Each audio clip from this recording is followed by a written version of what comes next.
আমাৰ বিপিএফ দলৰ 6th ট্ৰাইনিয়েল কনফাৰেন্সৰ CWC হওক PMB হওক বা আজি ডেলিগেট যিটো আলোচনা সেইটো কমপ্লিট হ'ল ইতিমধ্যে শেষে হৈ গ'ল আৰু আমি PMB বডি আৰু CWC মিটিঙত যিখিনি আমাৰ ৰেজুলেশ্যন পাছ কৰি লৈছে সেইটো আমি ডেলিগেট হাউচত আজি সকলোৰ পৰা অপিনিয়ন লৈ পেলাই পাছ কৰি লৈছে।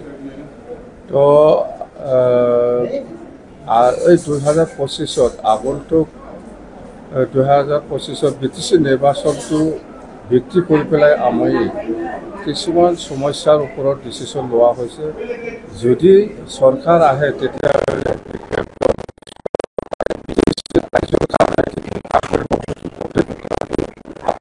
আমি লিখিতভাৱে আমি দিম, আপোনালোকে সেইটো চাই পেলাই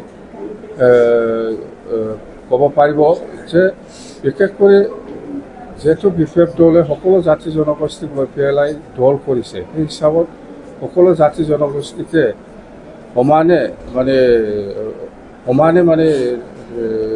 গুৰুত্ব দি পেলাই আমি কেনেকৈ কাম কৰি যাম ইয়াৰ ওপৰত বিশেষকৈ আলোচনা হৈছে।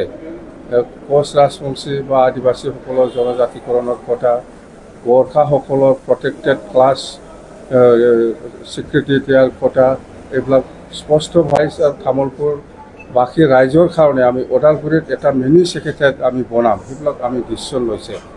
আৰু সকলো দিশত যিকোনো এক্সামত যাতে আমাৰ BTCৰ ল'ৰা ছোৱালীসকলে যিকোনো কম্পিটিটিভ এক্সামত যাতে ভালকৈ এটেণ্ড হৈ পেলাই ৰিটেন এক্সাম হওক বা মৌখিক এক্সাম হওক এইবিলাক যাতে আমি ভাল কোচিং দি পেলাই চাকৰি দিয়াৰ ক্ষেত্ৰত যাতে ইজি হয়, সেইকাৰণে আমি প্ৰত্যেকটা ডিষ্ট্ৰিক্টত এটা কোচিং চেণ্টাৰ আমি বনাম বুলি এইবিলাক আমি ডিচিশ্যন লৈছোঁ। আৰু প্ৰত্যেক বছৰত আমি এবাৰ ডিষ্ট্ৰিক্ট ৱাইজত ইয়থ ফেষ্টিভেল আমি বনাম বুলি আমি ডিচিশ্যন লৈছোঁ। মুঠতে আৰু কমিউনিকেশ্যনৰ ক্ষেত্ৰত কিছুমান নদীৰ ওপৰত আমাৰ ব্ৰিজ বনোৱাৰ কথা আছে, যেনিবা বেকী নদীৰ ওপৰত দলং, ধিৰিং নদীৰ ওপৰত দলং, পাগলা নদীৰ ওপৰত দলং, এইবিলাক আমি যিটো কৰিব পাৰে এইবিলাক ক্ষমতাৰ ওপৰতহে আমি ডিচিশ্যন লৈছোঁ।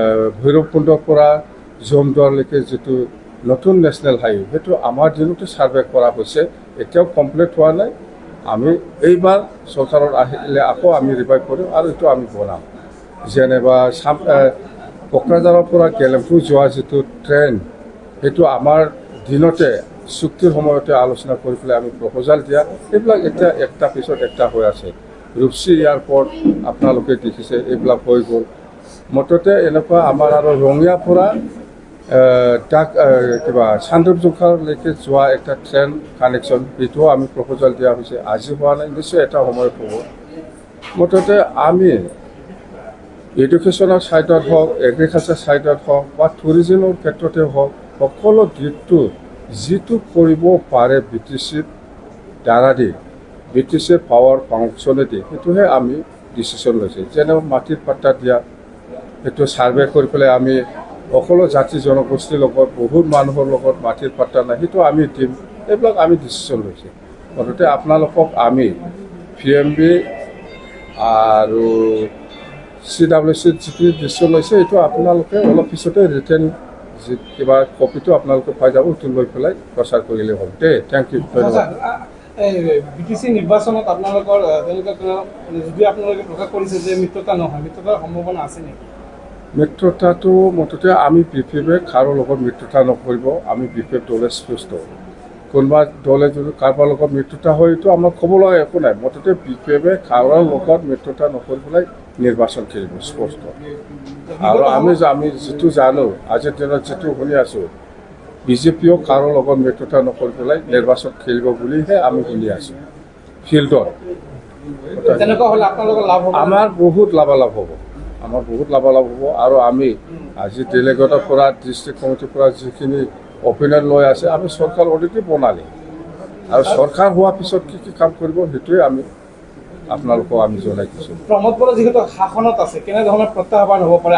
প্ৰমোদ বড়ো একো ফেক্টৰ নহয়। আমি কৈছোঁ BTC অঞ্চলত BPF ৰাজনীতিকভাৱে 1 নম্বৰ পজিশ্যনত আছে। আজিৰ দিনত ছেকেণ্ডত বিজেপি আছে, 3 নম্বৰতহে UPPL। জানে ৰাজনীতিৰ পজিশ্যনটো BTC অঞ্চলত 1 নম্বৰত BPF পজিশ্যন আছে, ছেকেণ্ডত আজিৰ দিনত বিজেপি আছে, থাৰ্ডত UPPL আছে, ফ'ৰ্থত কংগ্ৰেছ আছে। এইটোৱে আজি খাম্পা বৰগাড়ী দেখিবলৈ পোৱা নাযায়। খাম্পা কিবা অসুখ হ'ব পাৰে, মই খবৰ লৈছোঁ কিবা এটা অসুবিধা হৈছে, সেইকাৰণে অহা নাই। কিন্তু খাম্পা আমাৰ দলতে আছে, আপোনালোকে চিন্তা কৰিব নালাগে।